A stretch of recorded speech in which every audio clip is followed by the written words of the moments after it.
বন্ধুরা, ঢাকার শের-ই বাংলা ন্যাশনাল স্টেডিয়ামে ওয়ানডে সিরিজের প্রথম ম্যাচে পাকিস্তানকে বাংলাদেশের কাছে একেবারে লজ্জাজনক হারের মুখে পড়তে হয়েছে।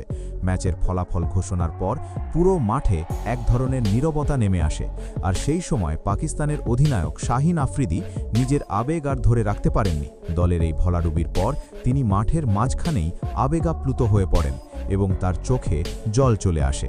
একজন অধিনায়ক হিসেবে এই হার তার জন্য কতটা কষ্টের ছিল তা সেই দৃশ্য দেখলেই বোঝা যাচ্ছিল।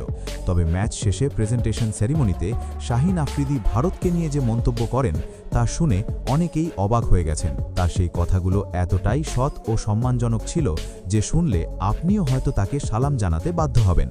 হ্যাঁ বন্ধুরা, আজকের এই ভিডিওতে আপনাদের পুরো ঘটনাটি বিস্তারিতভাবে জানাবো। ম্যাচের শুরু থেকে শেষ পর্যন্ত কি ঘটেছে এবং ঠিক কি বলেছিলেন শাহিন আফ্রিদি। তাই ভিডিওটি শেষ পর্যন্ত অবশ্যই দেখবেন।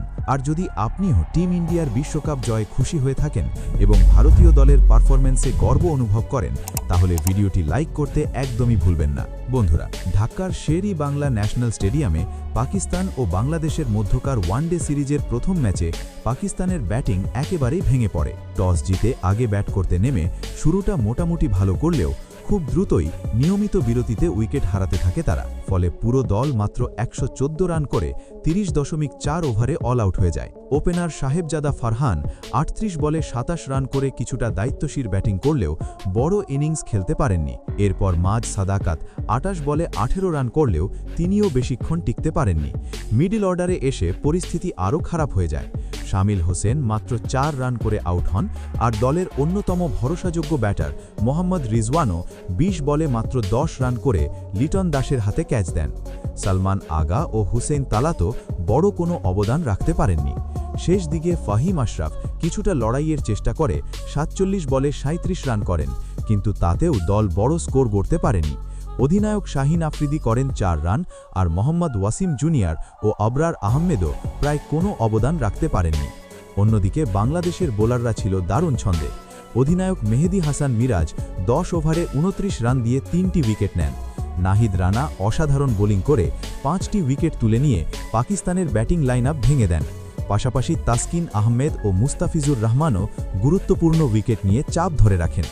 মাত্র ১১৫ রানের লক্ষ্য তাড়া করতে নেমে বাংলাদেশ খুব সহজেই ম্যাচটি নিজেদের করে নেয়।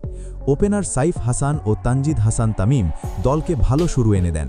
যদিও সাইফ হাসান ১০ বলে ৪ রান করে আউট হয়ে যান, কিন্তু এরপর তানজিদ হাসান তামিম দুর্দান্ত ব্যাটিং করেন।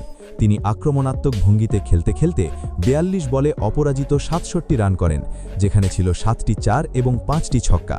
অন্যদিকে নাজমুল হোসেন শান্ত ৩৩ বলে ২৭ রান করে তাকে ভালো সঙ্গ দেন। শেষ দিকে লিটন দাস ক্রিজে এসে তামিমের সঙ্গে দলকে জয়ের বন্দরে পৌঁছে দেন। বাংলাদেশ মাত্র ১৫.১ ওভারে লক্ষ্য পূরণ করে ৮ উইকেটে ম্যাচ জিতে নেয় এবং সিরিজের দারুণ সূচনা করে। ম্যাচ শেষ হবার পর পাকিস্তান দলের খেলোয়াড়দের মুখে হতাশা স্পষ্ট ছিল। বাংলাদেশের জয়ের মুহূর্তে মাঠে এক ধরনের নীরবতা নেমে আসে। সেই সময় পাকিস্তানের অধিনায়ক শাহিন আফ্রিদিও নিজের আবেগ ধরে রাখতে পারেননি। তিনি কিছুক্ষণ মাঠের মাঝখানে দাঁড়িয়েছিলেন এবং তারপর চোখে জল চলে আসে। সতীর্থরা ধীরে ধীরে ড্রেসিং রুমে ফিরে গেলেও আফ্রিদি কিছুক্ষণ মাঠেই দাঁড়িয়েছিলেন। ক্যামেরায় দেখা যাচ্ছিল তিনি ভীষণ ভেঙে পড়েছেন। একজন অধিনায়ক হিসেবে এই হারের দায় তিনি গভীরভাবে অনুভব করছিলেন। কয়েকজন সতীর্থ এসে তাকে সান্ত্বনা দেওয়ার চেষ্টা করেন। কয়েক মিনিট পরে আফ্রিদি নিজের চোখের জল মুছে ধীরে ধীরে ড্রেসিং রুমের দিকে ফিরে যান। তার মুখে তখন হতাশা, কষ্ট এবং দায়িত্বের চাপ স্পষ্ট দেখা যাচ্ছিল, যা প্রমাণ করে এই হার তাকে ভীষণভাবে নাড়া দিয়েছে। তবে ম্যাচ শেষ হওয়ার পর প্রেজেন্টেশন সেরিমনিতে যখন পাকিস্তানের অধিনায়ক শাহিন আফ্রিদিকে ম্যাচ সম্পর্কে জিজ্ঞাসা করা হয়, তখন তিনি কোনো কিছু লুকানোর চেষ্টা করেননি। খুবই শান্ত ও সৎভাবে নিজের অনুভূতি প্রকাশ করেন। আফ্রিদি বলেন, সত্যি বলতে আজকের ম্যাচের পর আমাদের নিজেদের কাছেই অনেক প্রশ্ন তৈরি হয়েছে। আমরা বুঝতে পারছি যে আজ আমরা প্রত্যাশার মতো ক্রিকেট খেলতে পারিনি। বিশেষ করে ব্যাটিং বিভাগে আমরা একেবারেই ব্যর্থ হয়েছি। পাকিস্তান দলের মতো একটি দলের কাছ থেকে যে ধরনের পারফরম্যান্স আশা করা হয়, আজ আমরা সেই মানে পৌঁছতে পারিনি, এটা স্বীকার করতেই হবে। তিনি আরও বলেন, আজকের দিনে বাংলাদেশ সত্যি আমাদের থেকে ভালো ক্রিকেট খেলেছে। তাদের বোলাররা খুবই নিয়ন্ত্রিত ও স্থিতিশীল বোলিং করেছে, যার ফলে আমাদের ব্যাটাররা শুরু থেকেই চাপে পড়ে যায়। আফ্রিদির মতে, যখন একটি দল প্রতিটি বিভাগে ভালো খেলতে পারে, বোলিং, ব্যাটিং এবং ফিল্ডিং, তখন সেই দলই ম্যাচ জেতে। আর আজকের ম্যাচে সেটাই হয়েছে। বাংলাদেশ তাদের পরিকল্পনা অনুযায়ী খেলেছে এবং সেই কারণেই তারা সহজেই ম্যাচটি নিজেদের করে নিতে পেরেছে। আফ্রিদি আরও বলেন, এই ধরনের হারের পর আমাদের নিজেদের ভেতরে তাকাতে হবে। কোথায় ভুল হচ্ছে, কেন আমরা ধারাবাহিকভাবে ভালো ক্রিকেট খেলতে পারছি না, এই প্রশ্নগুলোর উত্তর খুঁজে বের করা খুব জরুরি।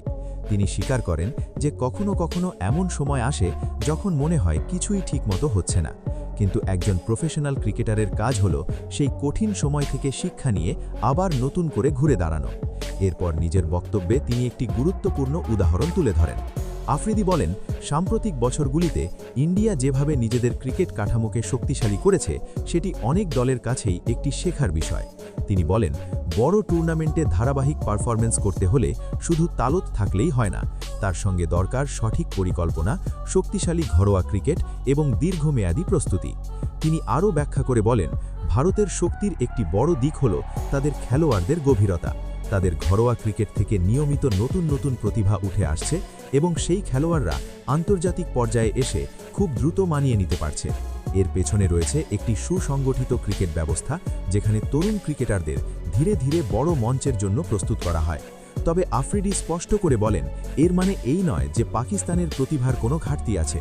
পাকিস্তান সব সময়ই প্রতিভাবান ক্রিকেটারদের জন্য পরিচিত, কিন্তু সেই প্রতিভাকে সঠিকভাবে গড়ে তোলা এবং ধারাবাহিক পারফরম্যান্সে রূপান্তরিত করা খুব গুরুত্বপূর্ণ। তার মতে, যদি পাকিস্তান নিজেদের ঘরোয়া ক্রিকেটকে আরও শক্তিশালী করতে পারে, খেলোয়াড়দের ফিটনেস ও দক্ষতার ওপর আরও বেশি গুরুত্ব দেয় এবং তরুণদের সঠিকভাবে প্রস্তুত করে, তাহলে ভবিষ্যতে পাকিস্তান আবারও বিশ্বের অন্যতম শক্তিশালী দল হিসেবে ফিরে আসতে পারবে। শেষে আফ্রিদি বলেন, আজকের হার অবশ্যই হতাশাজনক, কিন্তু এই ধরনের ম্যাচ থেকেই দল অনেক কিছু শিখতে পারে। যদি আমরা আমাদের ভুলগুলো স্বীকার করি এবং সেগুলো সংশোধন করার জন্য কঠোর পরিশ্রম করি, তাহলে সামনে অবশ্যই ভালো সময় আসবে।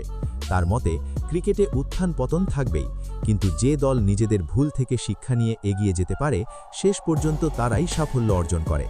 বন্ধুরা, এখন আপনাদের কাছে একটা প্রশ্ন রাখতে চাই, পাকিস্তানের এই হারের পর অধিনায়ক শাহিন আফ্রিদি যে সৎভাবে নিজের ভুল স্বীকার করেছেন এবং ভবিষ্যতে দলকে শক্তিশালী করার কথা বলেছেন, আপনাদের কি মনে হয় পাকিস্তান দল আবারও আগের মতো শক্তিশালী হয়ে ফিরতে পারবে? আর আপনারা কি মনে করেন এই ম্যাচে বাংলাদেশ যেভাবে খেলেছে সেটাই কি ছিল জয়ের সবচেয়ে বড় কারণ? আপনাদের মতামত অবশ্যই কমেন্ট করে জানাতে ভুলবেন না।